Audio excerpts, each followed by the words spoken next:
Hello जी, कैसे हैं आप सभी लोग? Welcome back once again to text super coaching. मेरा नाम है विदुवेश्वर शर्मा और फाइनली वो घड़ी आ चुकी है। एग्जाम बहुत ही नजदीक है। 3 तारीख को आप लोग आरआरबी पीओ प्री का एग्जाम देने जाने वाले हैं। आई एम प्रिटी श्योर सभी लोग बहुत ही ज्यादा कॉन्फिडेंट है। जोश सभी के अंदर भरा हुआ है। साल का पहला एग्जाम है और 110% देकर आना है इस एग्जाम में। एग्जाम को क्लियर करना है ना? तो एग्जाम में जाने से पहले कुछ इंपॉर्टेंट बातें हमें पता होनी चाहिए।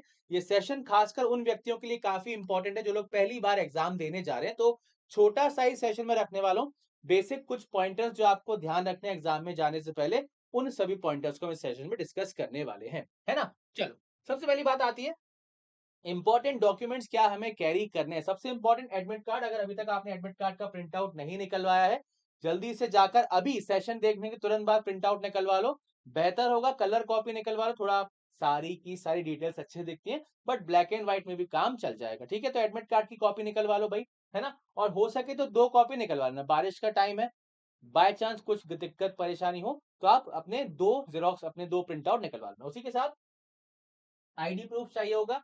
सबसे आसान, आधार कार्ड ले जाओ, आधार कार्ड के 2-3 जेरोक्स करवा लेना। और जो आपका जेरोक्स रहेगा आईडी का, आपको वो स्टेपल करना है एडमिट कार्ड के साथ। और ओरिजिनल आईडी भी साथ में लेकर जानी, ये मत करना कि सिर्फ जेरोक्स ले गए। ठीक है, ओरिजिनल आईडी भी हमको साथ में लेकर जानी होगी। उसी के साथ फोटोग्राफ लगेंगे भाई। एक तो देखो, आप सभी को पता होगा एडमिट कार्ड में आपका फोटो आता है ना? उस फोटो के बगल में आपको एक फोटो पेस्ट करना होगा। जैसे कि आपको यहाँ पर ब्लॉक बना होता है ना, तो यहाँ पर आपको फोटो अपना पोस्ट करना है। यहाँ पर मैं ऐसे बना देता हूँ। यहाँ अपना फोटो आप लोग पोस्ट करेंगे और फिर अक्रॉस में आपको साइन करना होगा। ठीक है, अक्रॉस में साइन कैसे करोगे? कुछ इस प्रकार से आपके साइन होना चाहिए। ठीक है, तो ये आपको घर से ही काम करके ले जाना होगा। उसी के साथ अगर बात करें, एक फोटोग्राफ तो आपका ये लग गया। दूसरा फोटोग्राफ आपको अपने पास रख कर ले जाना होगा, जो कि अटेंडेंस शीट पर वहां पर चिपकाया जाएगा। और हो सके तो एक आध फोटो एक्स्ट्रा ले जाना। अब ये फोटो वही होना चाहिए जो फॉर्म फिलिंग करते टाइम अपलोड किया था, है ना? ऐसा नहीं हो कि भैया वहां कोई दूसरा फोटो अपलोड है, आपके पास कोई दूसरा फोटो है। अगर अभी तक आपके पास वो वाला फोटो नहीं है जो आपने फॉर्म में अपलोड किया था, तो उस फोटो की भैया कॉपीज बनवा लाओ, क्योंकि वही फोटो अब आपका हर एक स्टेज में काम आएगा। ठीक है, तो ये आपकी इंपॉर्टेंट डॉक्यूमेंट्स की बातचीत होगी। आई होप अभी तक सभी के डॉक्यूमेंट्स तैयार होंगे। बहुत ही कम लोग ऐसे होंगे जिनके डॉक्यूमेंट्स तैयार नहीं होंगे, बट अगर आपके डॉक्यूमेंट्स तैयार नहीं है, जल्दी से आप इन डॉक्यूमेंट्स को तैयार कर लीजिए। ठीक है, चलो, डॉक्यूमेंट्स के अलावा कुछ इंपॉर्टेंट चीजें हमें लेकर जानी है। सबसे पहले तो भैया 2-3 पेन आपके पास होने चाहिए, और ये पेन आपके बॉल पॉइंट होंगे। और इसमें भी यार ऐसा मत करना कि शॉप से परचेज किया और फ्रेश पेन ले गए। आप सभी ने नोटिस किया होगा, जो आपका फ्रेश पेन होता है स्टार्टिंग में थोड़ा सा रफ चलता है वो, और जब पेन रफ चलेगा तो आपका फ्लो नहीं बन पाएगा, है ना? तो एक यूज्ड पेन ले जाओ। इतने भी यूज नहीं कि बिल्कुल खत्म हो रहा है वो पेन ले गए। ठीक है, ऐसा पेन हो जो आपने 4-5 बार यूज किया हो, पूरी इंक उसकी भरी हुई हो। तो ऐसे आप 2-3 पेन अपने साथ में ले जाना, है ना? रफ शीट की कोई दिक्कत वाली बात नहीं है। रफ शीट आपको एग्जाम सेंटर पर प्रोवाइड करवाई जाती है, तो रफ शीट आपको वहां पर मिलेगी, उसकी कोई दिक्कत नहीं। उसी के साथ इंक पैड ले जाना, क्योंकि वहां पर थंब इंप्रेशन लगाना होता है। वैसे ये सेंटर पर मिल जाता है, ये ऑप्शनल है। ठीक है, बाकी आप लोग देख लें। दूसरा भैया, वाटर बॉटल ले जाना।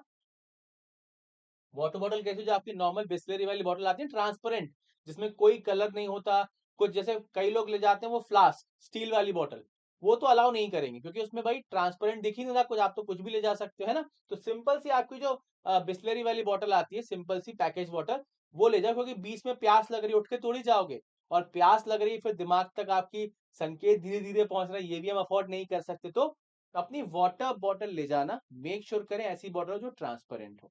ठीक है, चलो, अब बात करते हैं क्या चीजें नहीं लेकर जाना। पहली चीज तो भैया, घड़ी पहनकर नहीं जाना, है ना? एक्शन में जा रहे हैं, घड़ी पहन के जा रहे हैं। अब स्कूल और कॉलेज में तो हमारे पास टाइमर नहीं होता था, घड़ी की आवश्यकता होती थी। यहाँ पर तो आपका एग्जाम में टाइमर चलता ही रहेगा ना, तो घड़ी की क्या आवश्यकता है? तो घड़ी हम लेके नहीं जाएंगे, क्योंकि आजकल मेजोरिटी स्टूडेंट्स के पास डिजिटल वॉचेज हैं, स्मार्ट वॉचेज हैं। तो आपकी वॉचेज को अलाउ नहीं किया जाता। फिर भैया वॉच अलाउ नहीं कर रहे, भागो उसको कहीं लॉकर रूम में रखो, तो काफी आपका समय बर्बाद हो जाता है ना?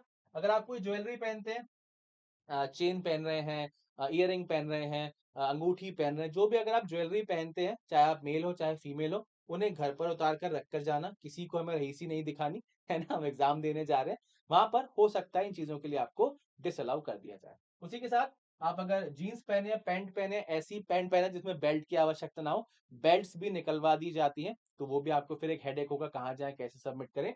और मोबाइल, ऑब्वियसली देखो मोबाइल तो कैरी करेंगे ही, तो कम्युनिकेशन कैसे करेंगे?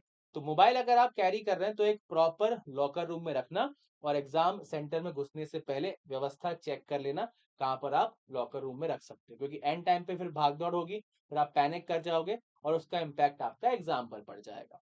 ठीक है, तो ये सारी चीजें हमें कैरी करके नहीं ले जाना है। अब कुछ इंपॉर्टेंट पॉइंट्स जो आपके एग्जाम को बहुत ही अच्छे तरीके से फ्लो में ला सकते हैं। पहली चीज तो अटेम्प्ट स्ट्रैटेजी नहीं भूलना है, जैसे कि आपको पता है, हमेशा से आपको बताया गया है। रीजनिंग की अगर बात करें तो रीजनिंग में आपको सबसे पहले पूरा मिसलेनियस करना होगा, उसके बाद आपको आना है पजल के ऊपर। ठीक है, ऐसा करने से क्या होगा ना, आपका फ्लो बन जाएगा, और फ्लो बहुत ही इंपॉर्टेंट है इस एग्जाम में। और यहां पर हमारा टारगेट ये होना चाहिए, रीजनिंग की मैं स्पेसिफिकली बात कर रहा हूं, 20 मिनट में आप 35 मार्क्स सिक्योर कर लो, है ना? अब 20 मिनट में 35 सिक्योर कर लो, ऐसा मैं क्यों बोल रहा हूं, क्योंकि एक पजल ऐसी कोई आएगी जो मैं आपको हमेशा से बताता हुआ आ रहा हूं, थोड़ी सी कॉम्प्लिकेटेड आएगी, है ना?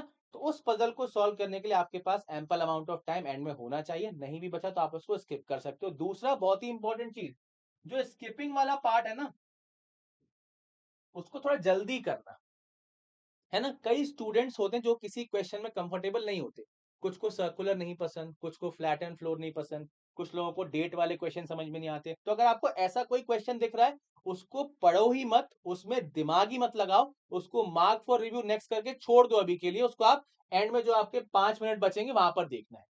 ठीक है, तो स्किपिंग वाला पार्ट थोड़ा जल्दी करना है। ऐसे अगर आप क्वांट की बात करें तो क्वांट में भी आपको फ्लो बहुत अच्छे से याद रखना होगा।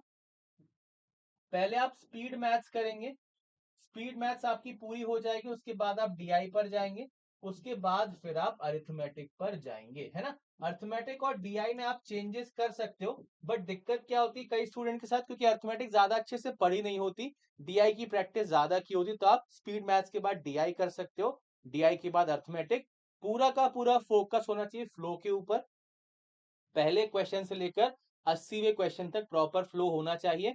ऐसा कोई मोमेंट ना हो जो मोमेंट आप रिग्रेट करो कि भैया ये क्वेश्चन तो नहीं बनना था, जबरदस्ती टाइम वेस्ट किया, या फिर स्किप करने में बहुत, डिसीजन लेने में बहुत टाइम लगा दिया। ठीक है, तो ये सारी चीजें हमें नहीं करना है। अगर आपको लग रहा है कि हम इस क्वेश्चन में कंफर्टेबल नहीं है, चुटकी बजाते स्किप करो, एंड में पिक करेंगे इसको। तो ये बातें ईगो पर नहीं लेनी है, क्वेश्चन को एट वंस स्किप कर देना है। दूसरा सबसे इंपॉर्टेंट भैया, ट्रैवल। कई सारे स्टूडेंट्स ऐसे हैं जिनका सेंटर उनकी सिटी में नहीं है ना?